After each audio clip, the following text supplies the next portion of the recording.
बातों को तेरी हम भुला न सके, होके जुदा हम ना जुदा हो सके, दिल में है जिंदा हर घड़ी तू कहीं, होके जुदा हम ना जुदा हो सके। जी नमस्कार, मैं विजय राजपुष्प और आपके अपने YouTube channel learner eyes by VRP पे स्वागत है। ध्यान दीजिएगा, आज मैं आपके लिए सीटेट के अकॉर्डिंग, सीटेट के अनुसार चैप्टर 2 लेकर आया हूं, हेरिडिटी एंड इन्वायरमेंट, आनुवंशिकता एवं वातावरण। तो आइए सबसे पहले हम आनुवंशिकता के बारे में जानते हैं, हेरिडिटी के बारे में। हेरिडिटी या आनुवंशिकता होता क्या है? ध्यान दीजिएगा, जो भी गुण या जो आपके शरीर में या आपके बाहरी या आंतरिक रूप से गुण पाए जाते हैं, वो सारे आपके माता पिता, आपके पूर्वजों, आपके दादा, आपके नाना या जितने भी रिश्तेदार हैं, उन सबों का जब माता के द्वारा अपने बच्चों में स्थानांतरण हो जाता है तो उसी को हम आनुवंशिकता कहते हैं। अगर सिंगल वे में हम कहें तो कह सकते हैं कि all the qualities that a child has inherited from the parents is called heredity. यानी वे सभी गुण जो माता पिता से बच्चों में विरासत के रूप में मिलते हैं, वो आपका आनुवंशिकता या वंशानुक्रम के नाम से जाने जाते हैं। यानी माता पिता से जीन के द्वारा, और जीन जो होते हैं छोटे छोटे जीन से मिलकर क्रोमोजोम्स बनते हैं, और उसके थ्रू जब बच्चे में आते हैं तो उसी को हम आनुवंशिकता या वंशानुक्रम कहते हैं। देखिए, हमारे जीवन में आनुवंशिकता का बहुत ही ज्यादा महत्व होता है। आनुवंशिकता जो होती है वो हमारे जीवन का एक आधार स्तंभ होता है, और आने वाली जो पीढ़ी होती है उसका एक बैकबोन की तरह काम करता है, रीढ़ की हड्डी की तरह काम करता है। आनुवंशिकता के द्वारा ही हम वे सभी गुण प्राप्त करते हैं जो हमारे पूर्वजों में पाए जाते हैं। तो ध्यान दीजिएगा कि हमारे शरीर में जो क्रोमोजोम्स होते हैं, गुणसूत्र होते हैं, यह बने होते हैं जीन के द्वारा, यानी जीन्स का बना होता है। और वो जीन्स जो होते हैं वह एक धागे नुमा इस प्रकार की आकृति पाई जाती है, और ये द्विकुंडलित रूप में होती है। देख सकते हैं, द्विकुंडलित रूप में होते हैं। और जो कुल गुणसूत्र होते हैं वह 46 होते हैं। जोड़ा में अगर कुल क्रोमोजोम्स या गुणसूत्र की संख्या पूछा जाए तो वह 23 जोड़ा होता है। और एक ध्यान रखिएगा कि जो माता और पिता होते हैं दोनों में 23 जोड़ा क्रोमोजोम्स होते हैं या गुणसूत्र होते हैं, जिसमें से जो 22 जोड़ा माता के और 22 जोड़ा पिता के जो होते हैं वह बिल्कुल समान होते हैं, और उसे हम ऑटोजोम्स कहते हैं। लेकिन जो 23वां जोड़ा होता है जिसे हम सेक्स क्रोमोजोम्स के नाम से जानते हैं, और ये जो सेक्स क्रोमोजोम्स होते हैं दो तरह के होते हैं, एक होते हैं एक्स क्रोमोजोम्स और एक होते हैं वाई क्रोमोजोम्स। तो माता जो होती है उस माता में केवल एक्स क्रोमोजोम्स होते हैं, और पिता जो होते हैं उसमें XY क्रोमोजोम्स होते हैं। देखिएगा, जब मेल यानी नर और मादा दोनों का संगम होता है तो यानी संगम होने के बाद वहां से एक जाइगोट का निर्माण होता है, एक युग्मनज का निर्माण होता है, और दोनों के मिलने से जो कह सकते हैं कि गर्भाधान के समय नर और मादा जन्म कोशिकाओं के मिलने से डिंब का निर्माण होता है, और निषेचित अंडे को युग्मनज कहा जाता है। निषेचित अंडा क्या होता है? तो आप जानते हैं कि नर जो होते हैं उसमें जो होता है वह स्पर्म होते हैं, शुक्राणु होते हैं, और मादा जो होती है उसमें एग या ओवा होता है। और जब दोनों का मिलन होता है तो वहां से यहां पे देखिएगा, तो ये जो होते हैं यहां पे वह निषेचित ये अंडाणु जो होते हैं उसमें स्पर्म का प्रवेश होने पर वह क्या हो जाते हैं, निषेचित हो जाते हैं, और जिससे जाइगोट या युग्मनज का निर्माण हो जाता है। जो यह युग्मनज बनता है उस एक युग्मनज में 46 गुणसूत्र होते हैं, यानी 23 जोड़ा गुणसूत्र होते हैं, यानी माता से 23 और पिता से 23 और टोटल 46 हो जाते हैं। देखिएगा, यह जो युग्मनज होते हैं ये होता क्या है, तो जिसे हम जाइगोट भी कहते हैं, तो ये युग्मनज जो होता है वह एक फर्टिलाइज्ड एग होता है, निषेचित अंडाणु होता है। ये निषेचित अंडाणु उसी को कहेंगे जिसमें स्पर्म जो होते हैं प्रवेश कर जाते हैं। और एक युग्मनज जो ये बनते हैं उसमें 46 गुणसूत्र होते हैं। और ये निषेचित अंडाणु क्या आपने देखा कि ये जो आपका निषेचित अंडाणु होते हैं वह फर्टिलाइज्ड एग यानी जो जाइगोट का निर्माण करते हैं। और ये जो क्रोमोजोम्स होते हैं, जो आपके पूर्वजों का या पूर्व की पीढ़ी का जो गुण होते हैं वह अगली पीढ़ी में लाने का काम करते हैं गुणसूत्र। वह अपने अंदर बहुत सारे जीन को कैरी करता है। वही जीन जो होते हैं हमारे पूर्वजों के सारे गुणों को अपने अंदर समाहित करके रखते हैं और आने वाली पीढ़ियों में वह प्रदर्शित होती है। और ये जीन होते हैं वह धागे नुमा बने होते हैं। हमारे शरीर में क्रोमोजोम्स होते हैं, इनकी संख्या प्रत्येक कोशिका के केंद्रक में 46 यानी 23 जोड़ा होता है। और 23 क्रोमोजोम्स मां के अंदर पाए जाते हैं और 23 क्रोमोजोम्स पिता के अंदर पाए जाते हैं। 22 जोड़ों का जो आकार होता है स्त्री और पुरुष दोनों में वो बिल्कुल समान होता है, जिसे हम ऑटोजोम्स कहते हैं। लेकिन 23वां जो जोड़ा होता है वह भिन्न होता है माता और पिता में, जिसे हम सेक्स क्रोमोजोम्स कहते हैं। और हमारे शरीर में 2 प्रकार के सेक्स क्रोमोजोम्स पाए जाते हैं, एक्स और वाई। पिता में एक्स और वाई दोनों क्रोमोजोम्स पाए जाते हैं, जबकि मां में सिर्फ एक्स क्रोमोजोम्स पाए जाते हैं। और याद रखिएगा, ये जो वंशानुक्रम है और ये जो आनुवंशिकता होती है उसके जो जनक कहे जाते हैं यानी फादर ऑफ हेरिडिटी कहा जाता है, वो है ग्रेगर मेंडल को कहा जाता है। तो आइए देखते हैं आगे। एक ध्यान दीजिएगा, कहता है कि आनुवंशिकता जो होती है मानव व्यक्तित्व के विकास का आधार प्रदान करती है। और आनुवंशिकता वह है जो एक व्यक्ति अपने साथ जो लेकर जन्म लेता है। देखिए, गर्भाधान के समय क्या होता है कि नर और मादा जो होते हैं, जब जनन कोशिकाओं के मिलने से एक डिंब का निर्माण हो जाता है तो निषेचित अंडे को ही युग्मनज के रूप में जाना जाता है। और एक जो युग्मनज बनते हैं उसमें चूंकि माता से 23 और पिता से 23 गुणसूत्र आते हैं, तो टोटल जो होते हैं वह 46 क्रोमोजोम्स यानी गुणसूत्र होते हैं उस बच्चे में। अब गौर कीजिएगा, माता के पास जो होते हैं एक्स और एक्स क्रोमोजोम्स होते हैं और पिता जो होते हैं उसमें एक्स और वाई क्रोमोजोम्स पाए जाते हैं।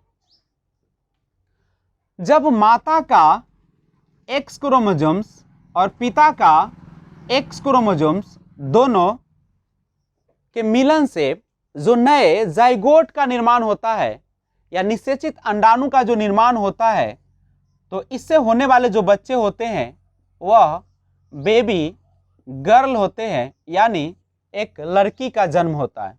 लेकिन जब माता से एक्स क्रोमोजोम्स और पिता से वाई क्रोमोजोम्स आते हैं तो इससे बेबी बॉय का जन्म होता है, यानी एक लड़के का जन्म होता है। लेकिन एक बात ध्यान रखिएगा कि लड़का या लड़की के जन्म होने के लिए जिम्मेदार कौन है।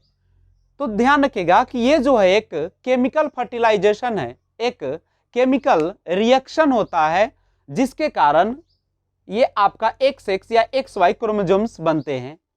तो लड़का या लड़की के जन्म के लिए न तो माता जिम्मेदार होते हैं न पिता जिम्मेदार होते, कोई जिम्मेदार नहीं होता, क्योंकि यह एक रासायनिक प्रक्रिया होती है जो होते रहते हैं। लेकिन अगर आपसे पूछा जाए कि इसके लिए इसके निर्धारणकर्ता कौन होते हैं, यानी लड़का और लड़की के जन्म के कौन निर्धारित करता है, तो आप उसका जवाब देंगे पिता। चूंकि आपको पता है कि पिता के पास ही वाई क्रोमोजोम्स होते हैं और जब तक वाई क्रोमोजोम्स का मिलन नहीं होगा तब तक लड़के का जन्म नहीं होगा। तो जिम्मेदार की बात करेगा तो आप बताएंगे कि कोई नहीं, लेकिन निर्धारणकर्ता की अगर बात करेगा तो वह हो जाएगा आपका कौन सा, तो निर्धारणकर्ता जो होते हैं वह उसके पिता होते हैं, चूंकि वह वाई क्रोमोसोम्स को प्रदान करते हैं। ध्यान दीजिएगा, जो भी बच्चे का जन्म होता है उसमें व्यक्तिगत भिन्नता जरूर पाई जाती है, कोई भी बच्चा बिल्कुल समान नहीं होते, लेकिन यहां तक कि जुड़वा बच्चे भी समान नहीं होते। ट्विंस के बारे में अगर हम बात करें तो जो जुड़वा बच्चा होता है उसमें भी भिन्नताएं पाई जाती है, और जुड़वा बच्चा दो तरह का होता है, एक आइडेंटिकल ट्विंस, दूसरा होता है फ्रेटर्नल ट्विंस। आइडेंटिकल ट्विंस होता है जिसे हिंदी में एक समान जुड़वा, और फ्रेटर्नल को भ्रातृय जुड़वा कहा जाता है। तो यहां ध्यान दीजिएगा, एक समान जुड़वे का जन्म होता कैसे है, तो जब नर और मादा, ध्यान दीजिएगा आइडेंटिकल ट्विंस में नर के पास होते हैं स्पर्म यानी शुक्राणु, और मादा के पास जो होती है एग या जिसे ओवा कहा जाता है, अंडाणु। जब यहां पे ध्यान दीजिएगा स्पर्म इस तरीके की आकृति में और ओवा ये आकृतियां होती है, तो जब यहां से क्या होता है कि ये अंडाणु जो होते हैं जब इसमें स्पर्म प्रवेश कर जाते हैं, यानी एक अंडाणु सिंगल सेल का फर्टिलाइजेशन होता है। यहाँ पे एक अंडाणु जब ये स्पर्म के मिलने से यह क्या होता है कि यह दो भागों में बट जाते हैं और दो नए सेल का निर्माण करते हैं, और जिससे जो बच्चे होते हैं वो आइडेंटिकल ट्विंस कहते हैं। यानी ध्यान रखिएगा, इसका निर्माण सिंगल यानी सिंगल एग और सिंगल स्पर्म के मिलने से होता है। यानी एक ही होते हैं, और यही एक जो होते हैं ये एग आपका दो पार्ट्स में बढ़ जाता है, और जब दो भागों में बढ़ता है तो दो नए शिशुओं का जन्म होता है। ये जो होते हैं आइडेंटिकल ट्विंस देखने में बिल्कुल समान होते हैं, चाहे वह रंग में हो, चाहे वह बालों के रंग में हो, उसका बालों का रंग हो, लगभग गुण भी इसका समान होता है। यानी ये बच्चे हर तरीके से सोच में, समझ में और उनके रुचि में हर तरीके से ये समान होते हैं आइडेंटिकल ट्विंस।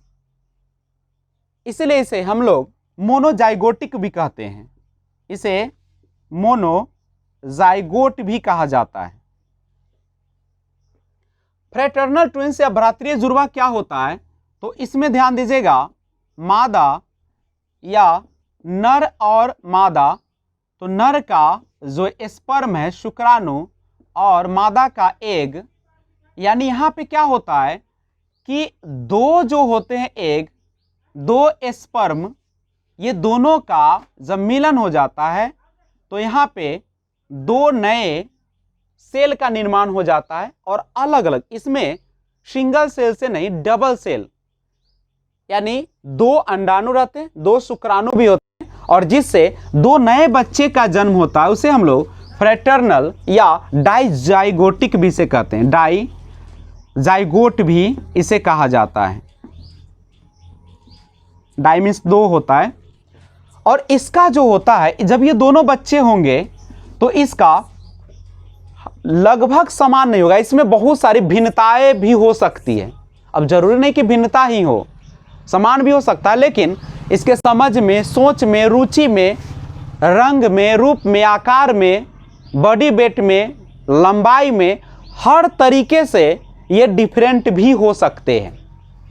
और एक बात और ध्यान दीजिएगा, जो आइडेंटिकल ट्विंस होते हैं इसमें दोनों या तो मेल होगा, दोनों लड़का होगा, या दोनों लड़की का जन्म होगा। यानी इसमें जो होता है सेक्स जो होते हैं बिल्कुल समान होते हैं, या तो दोनों लड़के का जन्म होगा, नहीं तो दोनों लड़की का जन्म होगा। लेकिन फ्रेटर्नल ट्विंस जो होते हैं इसमें क्या होते हैं, एक आपका बुआ है, लड़का है, तो दूसरा लड़की हो सकती है, या दोनों बुआ भी हो सकता है और दोनों लड़की भी हो सकती है। लेकिन इसमें बिल्कुल सेम ही होगा, दोनों लड़का ही होगा चाहे दोनों लड़की ही होगा आइडेंटिकल ट्विंस में। लेकिन फ्रेटर्नल ट्विंस में वो आपका लड़का लड़की भी हो सकता है, दोनों लड़का भी हो सकता है, दोनों लड़की भी हो सकती है। तो ध्यान रखेंगे इस चीज को। तो देखिएगा आगे जो होती है जिसे हिंदी में आप आनुवांशिकता या इसी को आप वंशानुक्रम भी कहते हैं।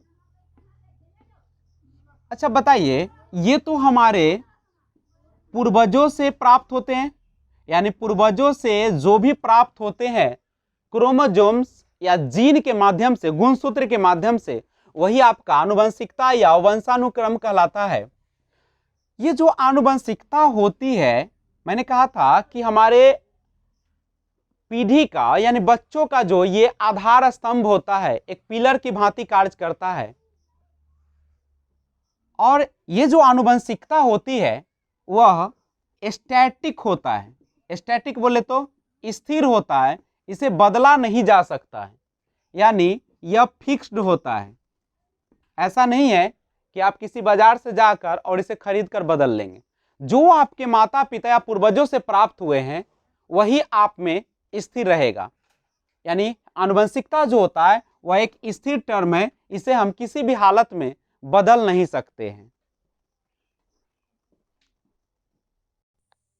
एनवायरनमेंट, वातावरण, ध्यान दीजिएगा, वातावरण या इसी को हम पर्यावरण कहते हैं। पर्यावरण या वातावरण, यानी पर्यावरण को हम लोग पढ़ते हैं परिज और आवरण। आवरण मानो चारों ओर, परि मीन्स चारों ओर, और आवरण मीन्स होता है घिरा हुआ, यानी चारों ओर जो कुछ भी हमें घेरे हुए हैं वो सारा का सारा वातावरण कहलाता है। यानी सिंगल हम कह सकते हैं कि पर्यावरण जो होते हैं, वातावरण जो होते हैं, वह जीन्स को छोड़कर वह सब कुछ जो व्यक्ति को प्रभावित कर सकता है। यानी अगर आप जीन को छोड़ दीजिएगा तो उसके बाद जो कुछ भी आपको प्रभावित कर रहा है वो सारा का सारा वातावरण ही कहलाता है। आनुवंशिकता जो होती है स्थिर होती है, स्टैटिक होती है, लेकिन वातावरण जो होता है वह परिवर्तनशील होता है, डायनेमिक होता है। मान लीजिए कि आप चले जाते हैं, आप मुंबई चले जाते हैं या दिल्ली चले जाते हैं, कोलकाता चले जाते हैं या गुजरात चले जाते हैं, तो जब वहां जाते हैं तो क्या होता है, वातावरण जो होते हैं वहां पे चेंज हो जाते हैं। जैसा वातावरण आपको यहां मिल रहा था वहां तो नहीं मिल पा रहा है, तो वातावरण को बदला जा सकता है, परिवर्तन किया जा सकता है। मान लीजिए कि आपके आसपास का, आपका जो सराउंडिंग्स है, आपके जो आसपास है, वह वातावरण अगर अच्छा नहीं है, सराउंडिंग्स यानी बोल सकते हो चारों ओर, तो चारों ओर का वातावरण आपके अगर अच्छा नहीं है तो हम उस जगह को चेंज कर सकते हैं, बदल सकते हैं और उस वातावरण को भी बदल लेंगे। लेकिन आनुवंशिकता को आप चेंज नहीं कर सकते। जो एक बार आपके माता पिता से मिल गया वह मिल गया, इसे हम लोग बदल नहीं कर सकते, चेंज नहीं कर सकते। ऐसा नहीं है कि आप कहीं जाकर और आनुवंशिकता को खरीद लेंगे और अपना में एक बेहतरीन न्यूटन वाला या आप आइंस्टाइन वाला जीन्स लगवा लेंगे और आप उसी के तरीके बन जाएंगे। लेकिन वातावरण ऐसा कर सकते हैं। अगर आप चाहते हैं कि नहीं हमें वर्षा पसंद है, हमें ठंड पसंद है, तो हम उस तरीके के इलाके में चले जाएंगे तो वहां पे हमें वैसा वातावरण मिल जाएगा। जो वातावरण होते हैं वह बच्चों के विकास में बहुत बड़ी भूमिका अदा करती है। वातावरण का सही होना, आपको कितना भी अच्छा आनुवंशिकता मिली है, मान लीजिए कि आपके माता पिता तीव्र बुद्धि वाले हैं, वो खेलने में भी माहिर है या म्यूजिक में माहिर है, किसी भी क्षेत्र में माहिर है, और अगर उस बच्चे को वातावरण सही नहीं मिल पाया तो जरूर नहीं कि वह गुण जो उसने आनुवंशिकता से लिया था वह उसमें आगे बढ़ पाएगा। तो बच्चे का विकास के लिए वातावरण और जो आपका आनुवंशिकता होता है उसका काफी ज्यादा महत्व होता है, तो इस बात का ख्याल रखेंगे।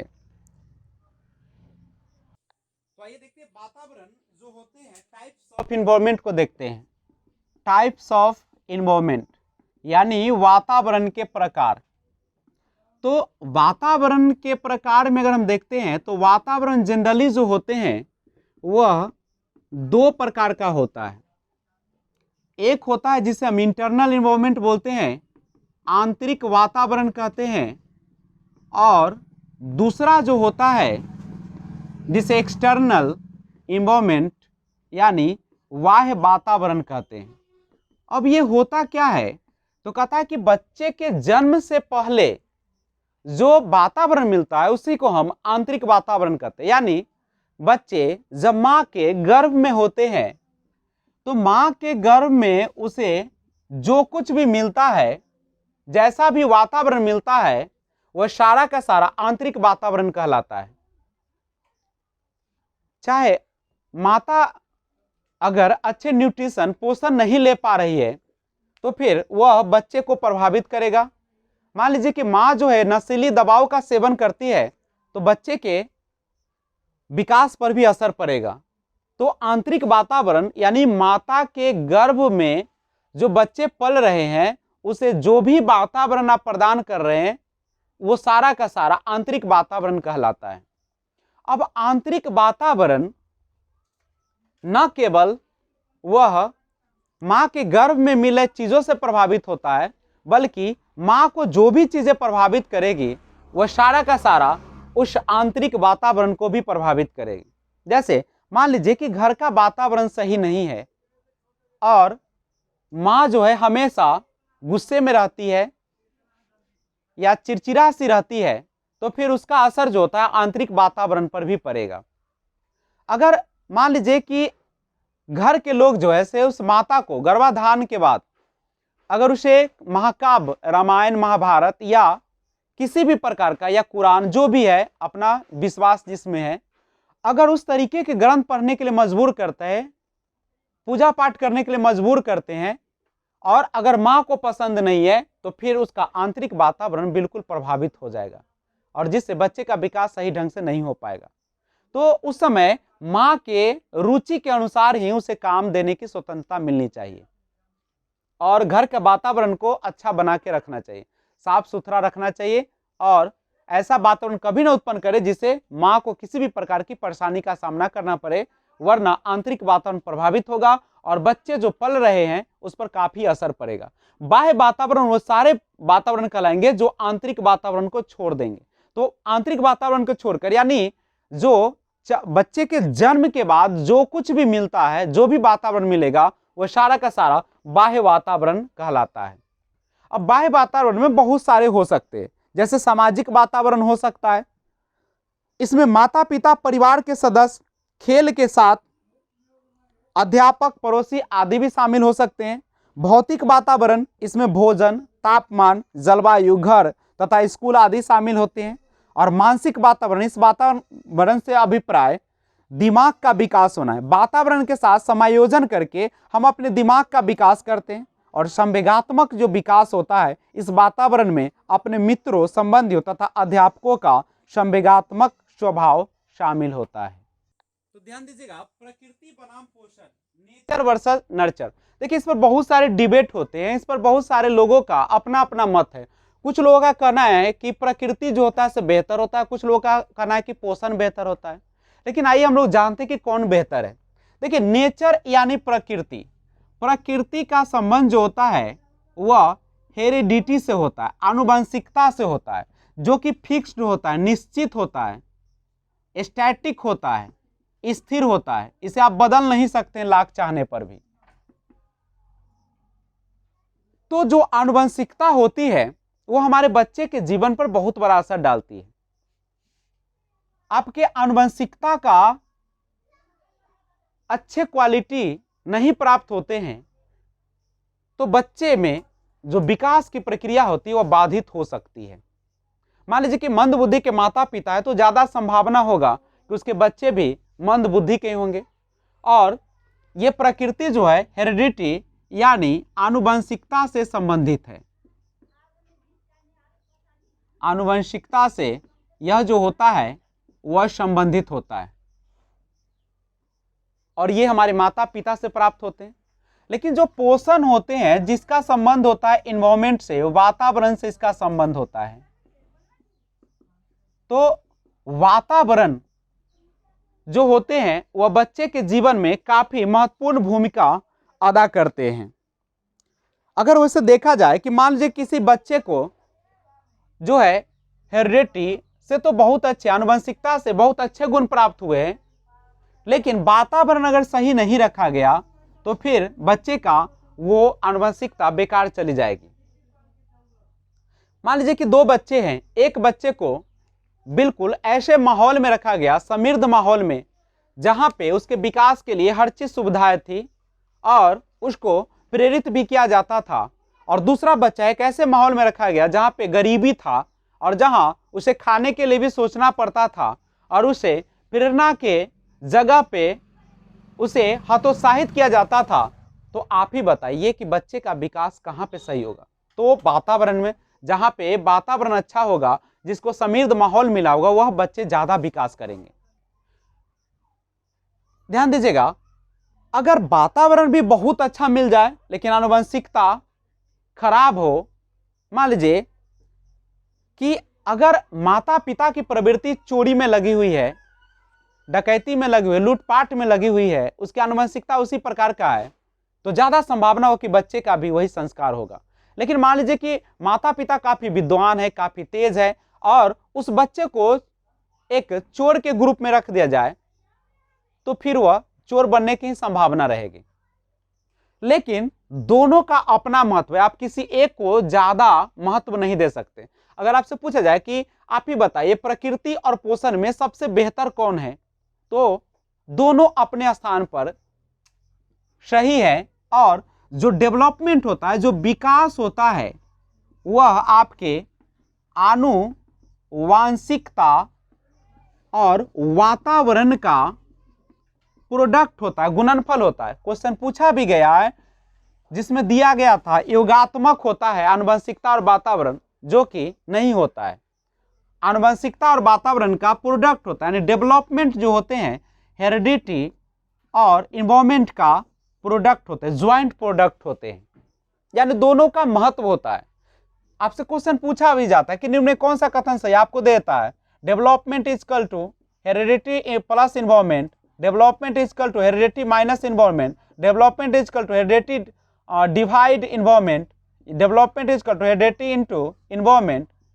तो आप इस तरीके का जब क्वेश्चन पूछा जाए तो ध्यान रखिएगा कि जो विकास होता है, डेवलपमेंट जो होता है, हेरिडिटी आनुवंशिकता और इन्वायरमेंट वातावरण का ज्वाइंट प्रोडक्ट होता है। ये न तो भाग के रूप में होते हैं, न घटाव के रूप में होते हैं, न जोड़ के रूप में होते हैं, बल्कि यह जो होते हैं वह गुणनफल के रूप में होते हैं, और दोनों का अपना महत्व है। आप कहीं पे अगर आपसे पूछा जाता है और 50-50% कह देते हैं कि 50% प्रकृति और 50% पोषण का हाथ होता है, तो ये कथन सही नहीं हो सकता है। तो ध्यान दीजिएगा, आनुवंशिकता का नियम, लॉ ऑफ हेरिडिटी।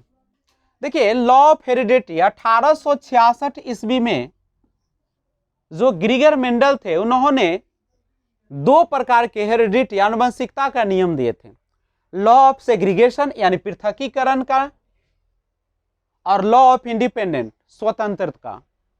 ये दोनों होता कैसे समझिएगा, तो लॉ ऑफ सेग्रीगेशन यानी पृथकीकरण का नियम कहता क्या है? ध्यान दीजिएगा, पृथकीकरण का नियम कहता है कि आप अभी पढ़ रहे थे आनुवंशिकता के तहत कि जो गुण माता पिता या उसके पूर्वजों में होते वही उसके बच्चे में आते हैं। अच्छा, आप बताइए इस गुण के अनुसार कि जो गुण माता पिता में थे और वह गुण नहीं आया बच्चे में, तो इसका मतलब यह नहीं है कि उस बच्चे में माता पिता का गुण फिर कभी आएगा ही नहीं। वो कुछ समय के लिए दब जाती है और फिर आगे आने वाली पीढ़ी में हो सकता है कि वो दादा वाला जो गुण होगा, दादी वाला, वह फिर से आ जाएगा। यानी law of segregation and dominance कहता है कि अगर बच्चे में अभी उसके वर्तमान पीढ़ी का अगर गुण नहीं दिख रहा है, तो इसका मतलब यह नहीं है कि वह पूरी तरह से समाप्त हो गई है।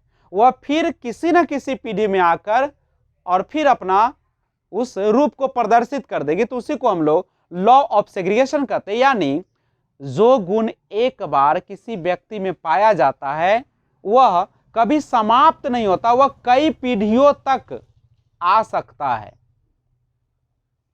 लॉ ऑफ इंडिपेंडेंट असॉर्टमेंट, ये क्या होता है? इस नियम के अनुसार ग्रेगर मेंडल कहते हैं कि अगर आपके परिवार में सभी व्यक्ति मान लीजिए 6 फीट लंबे हैं, तो जरूरी नहीं कि सभी के सभी आने वाली पीढ़ी में भी 6 फीट होंगे, हो सकता है कि कम भी हो जाए। दूसरी बात, अगर हम यूरोपियन कंट्री की बात करें और वहां पे मान लीजिए किसी परिवार में सभी लोग बिल्कुल गोरे हैं, तो जरूरी नहीं कि उनके सारे गुण भी समान होंगे। उनकी लंबाई, उनका वजन, उनका शारीरिक बनावट हो सकता है कि अलग अलग हो जाए। तो ये है लॉ ऑफ इंडिपेंडेंट, यानी बिल्कुल स्वतंत्र होता है। ऐसा नहीं कि गोरे परिवार है तो उनके सारे बच्चे जो होंगे वह सेम हाइट सेम वजन के ही हो जाएंगे। तो ध्यान दीजिएगा, एजुकेशनल इम्प्लीकेशन, शैक्षिक अनुप्रयोग, यानी जब हम शिक्षण करने जाते हैं या जब क्लास में होते हैं तो हम ये हेरिडिटरी एनवायरनमेंट, आनुवंशिकता एवं वातावरण का अनुप्रयोग कैसे करेंगे।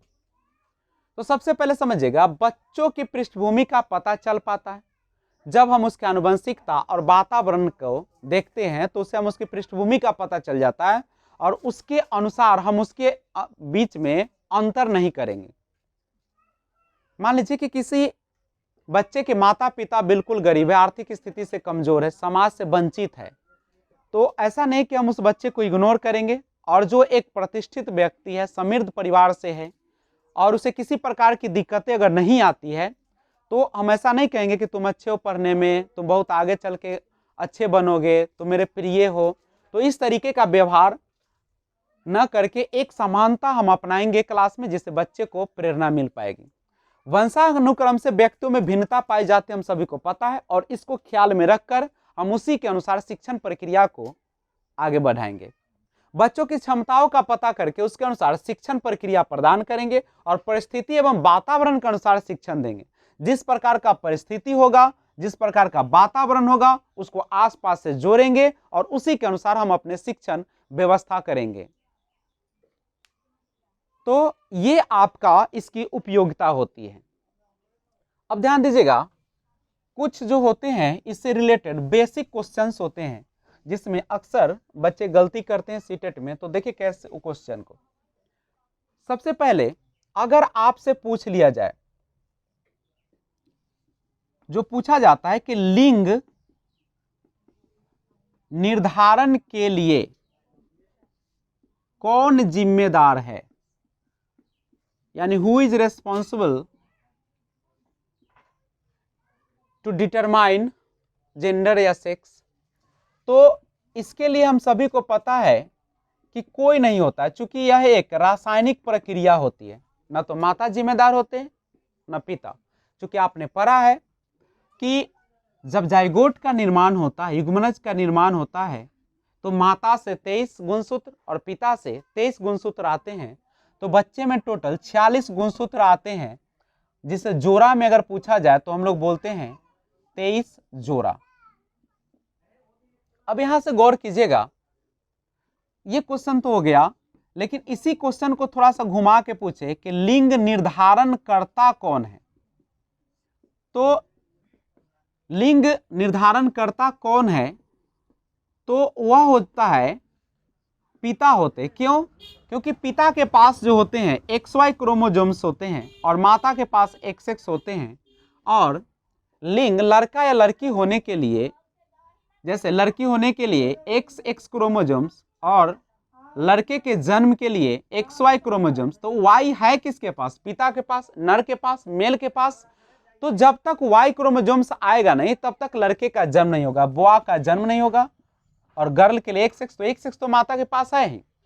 तो मुख्य रूप से जो जिम्मे निर्धारण करता है या निर्धारण करता होते हैं वह उसके पिता होते हैं। अगला क्वेश्चन जो कंफ्यूज करता है, ऐसे पूछेगा कुल गुणसूत्र, तो कुल गुणसूत्र पूछेगा तो 46 बोलेगा। अगर पूछे जोड़ा में गुणसूत्र, तो जब जोड़ा में गुणसूत्र बोले तो 23। चौथा क्वेश्चन के बाद हम पांचवा क्वेश्चन की ओर बढ़े। आप सभी को पता है कि 22 जो जोड़ा होते हैं, 22 जोड़ा माता के, 22 जोड़ा पिता के, वह जो होते हैं बिल्कुल समान होते हैं। क्यों? क्योंकि माता में भी 22 जोड़ा XX होते हैं और पिता में भी 22 जोड़ा जो होते हैं XX ही होते हैं। और ये जो बिल्कुल समान होते हैं इसे किस नाम से जाना जाता है? तो इसे हम लोग ऑटोजोम्स कहते हैं। लेकिन जो 23वां जोड़ा होता है, 23वां जोड़ा, आपको पता है कि नर जो होते हैं उसमें 23वां जोड़ा होता है XY, और जो मादा होती है उसमें 23वां जोड़ा होता है XX, उसमें तो पूरा ही XX होता है। तो ये जो 23वां जोड़ा होता है जिसे हम सेक्स क्रोमोसोम्स यानी इसे हम लिंग गुणसूत्र भी कहते हैं, क्योंकि यही 23वां जोड़ा आपको डिसीजन देता है कि बच्चे जो होंगे वह लड़का होगा या लड़की होगी। तो इसे आप ध्यान में रखिएगा। इसके बाद अगर हम अगला क्वेश्चन की बात करें, जो महत्वपूर्ण क्वेश्चन है, क्वेश्चन पूछे जाते हैं कि आनुवंशिकता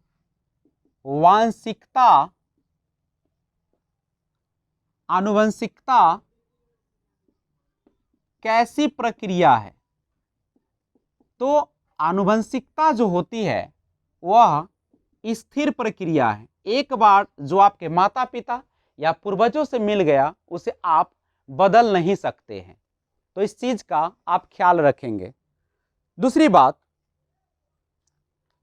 विकास का जो उत्पाद है, विकास का जो उत्पाद होता है वह किसका उत्पाद होता है? तो यह जो होता है आनुवांशिकता एवं वातावरण का। यानी आनुवंशिकता एवं वातावरण जब दोनों का मिलन होता है तभी जाके हमारे विकास उत्पन्न होते हैं। दूसरी बात समझिएगा, मान लीजिए कि एक नवजात बच्चा है, एक नवजात बच्चा, मान लीजिए कोई भी बच्चा अभी जन्म लिया है, एक नवजात बच्चा एक लड़की होगी। आप कैसे कहेंगे कि वो लड़की होगी? यदि उसके दोनों गुणसूत्र जो हो वह क्या होना चाहिए? XX होना चाहिए। और एक नवजात बच्चा एक लड़का तभी हो सकता है जब उसके एक गुणसूत्र X हो और दूसरा जो गुणसूत्र है वह Y होना चाहिए। अब ध्यान दीजिएगा, कभी कभी क्या होता है कि एक जीन के जो लक्षण होते हैं वह एक पीढ़ी से दूसरे पीढ़ी में नहीं दिख पाते हैं, उसे हम लोग अलगाव और प्रभुत्व का नियम कहते हैं।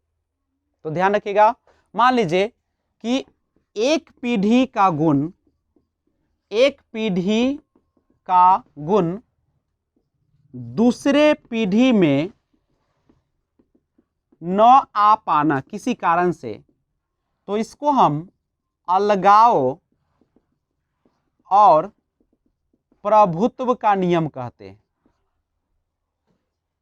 उसके बाद जो हमारा विकास की प्रक्रिया होती है वह एक ज्वाइंट प्रोडक्ट होते हैं।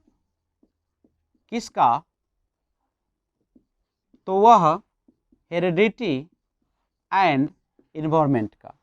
यानी इसको हम लिख सकते हैं कि जो विकास होता है वह आपका आनुवंशिक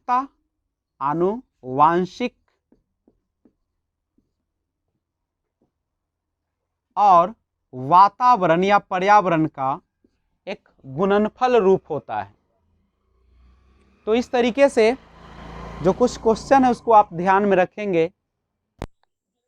12 नंबर क्वेश्चन है कि आनुवंशिकता को डैश सामाजिक संरचना माना जाता है। देखिए मैं डिटेल में आपको थ्योरी बताया है, आप बैक करके एक बार फिर से वीडियो को देख लीजिएगा, आपको समझ में आ जाएगा। मैंने कहा था कि जो हेरिडिटी होती है, आनुवंशिकता होती है, वह आपके माता पिता से जीन के द्वारा बच्चे में वो गुण आ जाते हैं और इसे बदला नहीं जा सकता है, स्टैटिक होता है, फिक्स्ड होता है। आप एक बार जो आप में आनुवंशिकता का गुण आ जाता है वह बदला नहीं जा सकता, यानी आनुवंशिकता को डैश सामाजिक संरचना माना जाता है, तो स्थिर माना जाता है। दूसरा है मानव व्यक्तित्व परिणाम है। तो मानव का जो पर्सनालिटी है, व्यक्तित्व, किससे बनता है? मैंने कहा भी है कि अगर नहीं भी कहा तो जान लीजिए कि आनुवंशिकता और वातावरण की अंतःक्रिया का है। जो बच्चे होते हैं उस पर केवल आनुवंशिकता का ही प्रभाव नहीं पड़ता है, बल्कि वातावरण का भी प्रभाव पड़ता है। दोनों का अंतःक्रिया होता है, दोनों का मिला जुला रूप होता है। आप एक के बिना दूसरे की कल्पना नहीं कर सकते। ऐसा नहीं कि आप में बहुत अच्छा आनुवंशिकता मिला है और वातावरण खराब है तो आप अच्छे बनेंगे, या अच्छा वातावरण है आनुवंशिकता खराब है तो अच्छे बनेंगे। आनुवंशिकता कम होने पर वातावरण में ढाल सकते हैं, लेकिन दोनों का अपना एक महत्व है। निम्नलिखित में से डैश के अतिरिक्त सभी वातावरणीय कारक विकास को आकार दे। देखिए वातावरणीय कारक का मतलब होता है जो आपका एनवायरमेंट है, जो आपका पर्यावरण है, वह विकास को तो आकार देता है, लेकिन कौन नहीं देता? तो शारीरिक गठन जो है, आपके शरीर का जो बनावट है, शरीर का जो संरचना है, स्ट्रक्चर है, वो किसका देन होता है? तो ये सारा आनुवंशिकता का देन होता है, न कि वातावरण का। निम्न में से कौन सा मुख्य रूप से आनुवंशिकता संबंधी कारक है? तो देखिए आनुवंशिकता से हमें क्या मिलते हैं? आंखों का रंग, बालों का रंग, वजन, लंबाई, शारीरिक गठन और आपका जो टेम्परामेंट होता है, स्वभाव होता है, ये सारा जो है ये आपके आनुवंशिकता से संबंधित है। व्यक्तित्व विकास में डैश एक महत्वपूर्ण भूमिका निर्वाह करता है। तो जब भी विकास की जब भी बात आएगा ना, चाहे व्यक्तित्व विकास हो या कोई भी विकास की आप बात करते हैं, तो उसमें आनुवंशिकता और वातावरण का मिश्रण होता है, दोनों का अंतःक्रिया होता है। प्राथमिक कक्षा में सकारात्मक वातावरण निर्मित करने के लिए एक शिक्षक को क्या करना चाहिए? आप चाहते हैं कि प्राथमिक कक्षा पहला से पांचवा तक का जो है उसमें सकारात्मक वातावरण, निगेटिव न बने, नकारात्मक न बने, हर बच्चा उत्साहित रहे, हर बच्चा पूछने के लिए जागृत रहे। तो एक शिक्षक को क्या करना चाहिए? तो कभी भी विभेद नहीं करना चाहिए, कभी भी दो बच्चे के बीच अंतर नहीं करना चाहिए। ऐसा नहीं कि जिसका आईक्यू लेवल ज्यादा है उसको अच्छे से पढ़ाएंगे, जिसका कमजोर है उसको अलग छांट देंगे। जो अच्छे बच्चे हैं, जो ज्यादा आपके अनुसार काम करते हैं, उसको ज्यादा महत्व देंगे, जो नहीं करते हैं उसको आप दूसरे विद्यालय में भेज देंगे। कभी भी अलगाव की बात नहीं करेंगे, विभेद नहीं करना चाहिए और प्रत्येक बच्चे के लिए समान लक्ष्य सुनिश्चित करना चाहिए। सबको एक रंग से, जैसे सूरज हम लोगों को एक तरह से प्रकाश देता है, उसी प्रकार से हम सभी बच्चे को एक छत के नीचे और एक प्रकार से क्या करेंगे? समान लक्ष्य सुनिश्चित करने चाहिए और उसी प्रकार से पढ़ाना चाहिए। किसी भी प्रकार का विभेद हमें या अंतर नहीं करना चाहिए। तो हेरिडिटी एंड एनवायरनमेंट, आनुवंशिकता वातावरण का 18 नंबर क्वेश्चन देखिएगा। कहता है कि बच्चों के विकास में आनुवंशिकता और वातावरण की भूमिका के बारे में इनमें से कौन सा सत्य है? देखिए जो बच्चे के विकास में आनुवंशिकता और वातावरण की जो भूमिका होती है उसके बारे में हम आपको बता चुके हैं। क्या बता चुके हैं? आप वीडियो एक बार देख लीजिएगा ना, सब समझ में आ जाएगा। क्वेश्चन रिकैप करके देख लीजिएगा। देखिएगा समवयस्क और पितरक, देखिए जो समान उम्र के होते हैं, और पितरक का मतलब जीन जो होता है, गुणसूत्र का सापेक्ष योगदान जो होते हैं योगात्मक नहीं होता है। तो होता कैसे है? ये जो होता है गुणन के रूप में होता है। आप पढ़े भी हैं कि जो डेवलपमेंट होता है, हेरिडिटी मल्टीप्लाई इन्वॉल्वमेंट होता है, यानी विकास जो होते हैं वह वातावरण और आनुवंशिकता का गुणनफल होता है, योगात्मक नहीं होता है। तो एक क्वेश्चन पूछा था कि विकास में आनुवंशिकता और वातावरण की भूमिका बारे में कौन सा सत्य है? तो समवयस्क और जो पितरक जीन जो होते हैं उसका सापेक्ष योगदान योगात्मक नहीं होता है। कैसा होता है? गुणनफल होता है। निम्न में से कौन सा कथन बच्चे के विकास में परिवेश की भूमिका का समर्थन करता है? परिवेश का मतलब होता है वातावरण, इन्वायरमेंट, पर्यावरण। तो कौन समर्थन करता है? पिछली कुछ दशाब्दियों में बुद्धि लब्धांक परीक्षा में शिक्षार्थियों के औसत प्रदर्शन में लगातार वृद्धि हुई।